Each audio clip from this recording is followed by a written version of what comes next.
নামাজি ব্যক্তির শরীর স্ক্যান করে বিজ্ঞানীরা যা পেল তা সত্যি অবাক করার মতো। মালয়েশিয়ার একটি ইউনিভার্সিটির বিশেষজ্ঞ দল এবং কিছু বিজ্ঞানীরা মিলে একটি গবেষণা করেছিলেন। মানুষ যখন নামাজ পড়ে তখন তাদের ব্রেনের মধ্যে কি ঘটে সেটি দেখার জন্য কয়েকজন নামাজি ব্যক্তির শরীরে সেই উন্নত টেকনোলজি সম্পন্ন মেশিনকে সংযুক্ত করলো। তখন বিজ্ঞানীরা দেখলো একজন নামাজি ব্যক্তি যখন সিজদায় যায় তখন তার মস্তিষ্কে আলফাবেট অ্যাক্টিভিটি আরো বেশি সক্রিয় হয়ে যায়। তাদের মস্তিষ্কের ভেতরে এমন একটি প্রক্রিয়া হতে থাকে যে প্রক্রিয়াটি মানুষের মস্তিষ্কের ভেতরে মানসিক সুখ শান্তি কন্ট্রোল করে। মানুষ যখন প্রতিদিন টেনশন বা ডিপ্রেশনের কারণে বিধ্বস্ত অবস্থায় চলে যায় তখন সেদিকে রিকভার করার জন্য নামাজ অত্যন্ত কার্যকরী ভূমিকা পালন করে। কিন্তু বিস্ময়কর ব্যাপার হচ্ছে সাধারণ মানুষের মস্তিষ্কের এই অ্যালফাবেটের বৃদ্ধি ঘটাতে এরপর যুগ যুগ লেগে যায়। কিন্তু একজন নামাজি ব্যক্তি যখন নামাজে দাঁড়ায় এবং যখন সে সিজদায় যায় তখন তার মস্তিষ্কে আলফাবেটের বৃদ্ধি ঘটে। যে কথাটি রাসূল সাল্লাল্লাহু আলাইহি ওয়াসাল্লামের বলা অসংখ্য হাদিসকে সত্য প্রমাণ করেছেন। সুবহানাল্লাহ। নামাজ বেহেশতের চাবি, এই কথাটি আমরা সকলেই জানি। এই নামাজ পড়াটাও এখন অনেকের কাছে লোক দেখানো হয়ে গেছে। অনেকে মনে করেন যে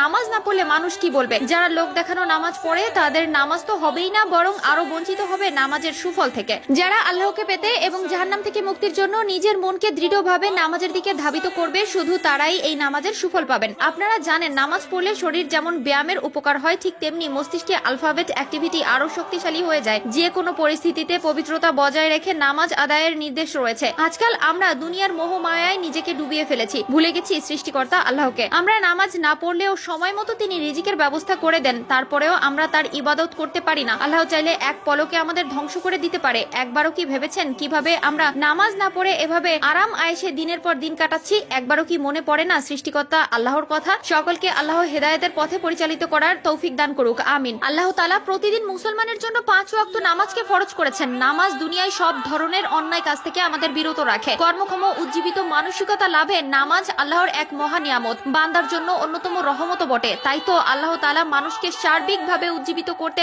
নামাজের প্রতি গুরুত্ব আরোপ করেছেন আর নামাজ না পড়লে শাস্তির বিধানও রেখেছেন। এছাড়া নামাজ আদায়ের মাধ্যমে অনেক শারীরিক উপকার পাওয়া যায়। নামাজের জন্য মানুষকে প্রতিদিন 5 বার ওযু করতে হয় আর এতে মানুষের ত্বক পরিষ্কার থাকে। ওযুর সময় মানুষের দেহের মূল্যবান অংশগুলো পরিষ্কার হয়, এতে জীবাণু থেকে ত্বক সুরক্ষায় থাকে। এছাড়া চেহারার লাবণ্যতাও বাড়ে এবং মুখের বলিরেখা কমে যায়। মানুষ যখন নামাজে দাঁড়ায় তখন চোখ সিজদার স্থানে স্থির থাকে, ফলে মানুষের একাগ্রতা ও মনোযোগিতা বাড়ে। নামাজ শেষে বসা অবস্থায় ডান ও বাম দিকে সালাম ফেরানো হয়, এতে শরীরে শুধু মাথা ও ঘাড় ডান দিকে ও বাম দিকে ফেরানো হয়। এটা ঘাড়ের উত্তম ব্যায়াম যা নামাজের মাধ্যমে সাধিত হয়। নামাজ মানুষকে সময় সম্পর্কে সচেতন করে তোলে। বান্দা সৃষ্টিকর্তার সন্তুষ্টির জন্য সময় মতো নামাজে বিনয়ী হয়ে দাঁড়ায় আর এখান থেকেই কিভাবে বিনয়ী হতে হয় তার শিক্ষা গ্রহণ করা যায়। নামাজ মানুষের দেহের কাঠামোগত ভারসাম্যতা বজায় রাখে, ফলে স্থূলতা কমে। নামাজে নড়াচড়া করায় অঙ্গগুলো স্থানভেদে সংবর্ধিত সংকুচিত হয়ে বিশেষ কাজ করে থাকে। অঙ্গ ও জোড়াগুলোর বর্ধন ও উন্নতি এবং শক্তি বাড়ায়। নামাজের মাধ্যমে একজন মুসলমান নিজেকে আল্লাহর কাছে সমর্পণ করে। এই আত্মসমর্পণের আত্মিক দিক দিয়ে নামাজি ব্যক্তি শক্তিশালী হন। নামাজের মাধ্যমে আল্লাহর ধ্যানে তার মন প্রশান্ত হয়। আল্লাহ তাআলা মুসলিম উম্মাহকে নামাজ আদায়ের মাধ্যমে শারীরিক ও মানসিক ও আত্মিক উপকারিতা লাভের তৌফিক দান করুন, আমিন।